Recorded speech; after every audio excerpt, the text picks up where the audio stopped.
क्या कबीर रिया की फराहत से शादी होने देगा? क्या वाजिद और अस्मा का सच कबीर और रिया के सामने आ पाएगा? एक शादी का इवेंट होता है जिस पर कबीर भी आया हुआ होता है। जब फराज रिया के साथ बदतमीजी करते हैं तो उस पर कबीर बहुत ही ज्यादा गुस्से हो जाता है और उसे मारता है, उसे पीटता है और उसकी बैंड बजा देता है। जिस पर रिया बहुत ही ज्यादा गुस्से हो जाती है और कहती है कि तुम मेरे मामले में दखलंदाजी करने वाले कौन होते हो? तो इस पर कबीर जल्दी से रिया कहां पकड़कर उसे गाड़ी में बिठा देता है और जबरदस्ती उसे कहीं ले जाता है।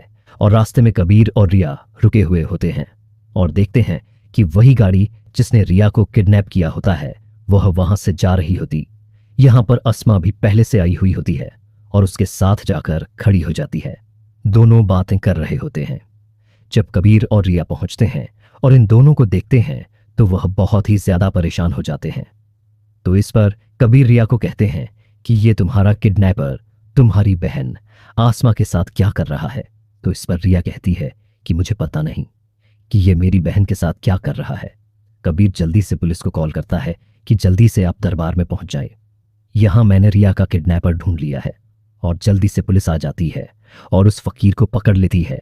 और जब फकीर के मुंह से चादर हटाती है तो वो सब देखकर हैरान हो जाते हैं कि वो वाजिद होता है जो कबीर के चर्चा के यहां मुंशी होता है। सिकंदर के तुम दोस्त हो और उसकी बहन को तुम किडनैप करवा रहे थे। तुम्हें शर्म नहीं आती?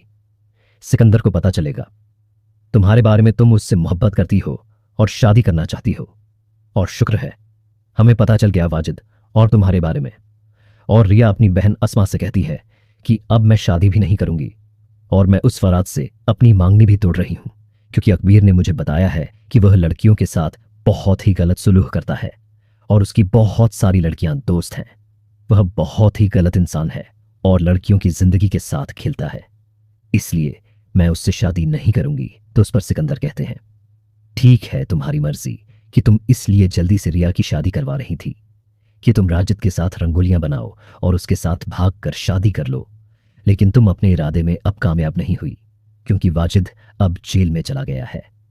इस वाक्य के बाद कबीर और रिया के दरमियान मोहब्बत पैदा हो जाती है और दोनों एक दूसरे का प्रसन्न करने लगते हैं और एक पार्क में मिलते हैं। और कबीर रिया को प्रपोज करता है कि आई लव यू, मैं तुमसे मोहब्बत करता हूं और मैं तुमसे शादी करना चाहता